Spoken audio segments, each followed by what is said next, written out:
Degree থাকলেই তো হয় না, উনি কিন্তু প্রকৃতির কাছ থেকে শিক্ষা নিয়েছেন এবং এইটা সহজাত একটা নেতৃত্বের গুণ ওনার মধ্যে ছিল, সেটা কিন্তু বিকশিত হয়েছে এবং সেটার জন্য যত নির্যাতন নিপীড়ন ওনাকে সহ্য করতে হয়েছে সেটা তুলনাবিহীন, যেটা ফজলু ভাই একটু আগে বললেন।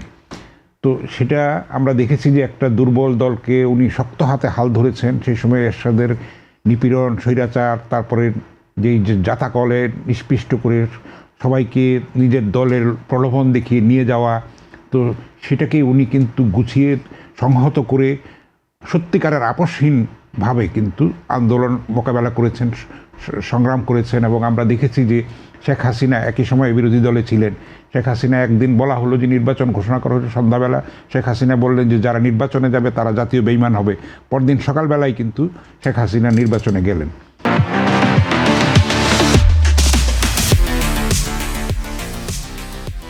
তো এগুলি আমরা দেখেছি, মানুষ ও জনগণ সেটা প্রত্যক্ষ করেছে এবং সেটার মূল্যায়ন করেছে।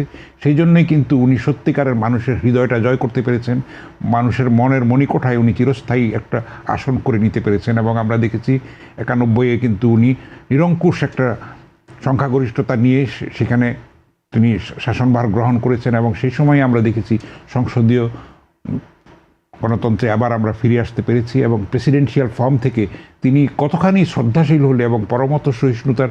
গভীর রাত্রে আপনি নিশ্চয়ই জানেন, আপনি আন্দোলন করেছেন দীর্ঘকাল, আমরাও তখন ছাত্র ছিলাম 80-র দশকে।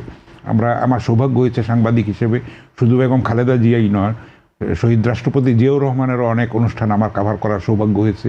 তো আমরা দেখেছি যে এই দলটির মধ্যে যে পরমত সহিষ্ণুতা এবং ধৈর্য এবং সত্যিকারের শ্রদ্ধাশীলতা এবং আস্থার জায়গাটা তৈরি করার যে একটা দেশপ্রেম এবং দৃঢ়তা এবং অঙ্গীকার, মানুষের প্রতি যে কমিটমেন্ট, সেটা আমরা দেখেছি।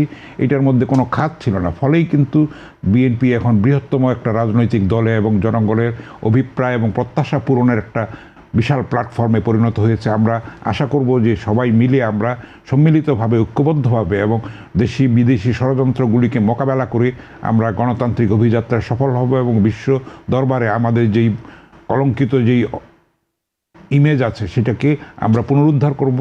1.5 দশকেরও বেশি সময় ধরে যে গুম, হত্যা, নির্যাতন, নিপীড়ন, প্রশাসন, বিচার ব্যবস্থা, শিক্ষা ব্যবস্থা সব কিছু ধ্বংস করে ফেলা হয়েছে, সম্পদ পাচার করা হয়েছে, ধর্ষণের সেঞ্চুরি হয়েছে, পররাষ্ট্রনীতি একটা স্বামী স্ত্রীর সম্পর্কে, এটা বলতে লজ্জা লাগে, একটা কুৎসিত পর্যায়ে নিয়ে যাওয়া হয়েছিল। সেগুলির থেকে বাংলাদেশ মাথা উঁচু করে দাঁড়াবে, সমুন্নত একটা জাতিসত্তা হিসেবে আমরা বিশ্ব দরবারে আমাদের অবদান রাখব। সেটা কিন্তু বিএনপি একমাত্র সেটা সক্ষম দল, সেটা অগ্নি পরীক্ষা তার উত্তীর্ণ হয়েছে। ভবিষ্যতে খালেদা জিয়ার যেই আদর্শ, নিষ্ঠা এবং কর্ম পরিকল্পনা আমাদের মধ্যে আছে, তার যে ত্যাগের দৃষ্টান্ত আছে, তার যে দেশপ্রেমের দৃষ্টান্ত আছে, তার যে পরমত সহিষ্ণুতার প্রতি শ্রদ্ধাশীলতার জায়গাটা আছে, সেটাকে আমরা পুঁজি করে, সেটাকে আমরা প্রেরণা এবং পাথেয় করে আমরা এগিয়ে যাব ভবিষ্যতের দিকে।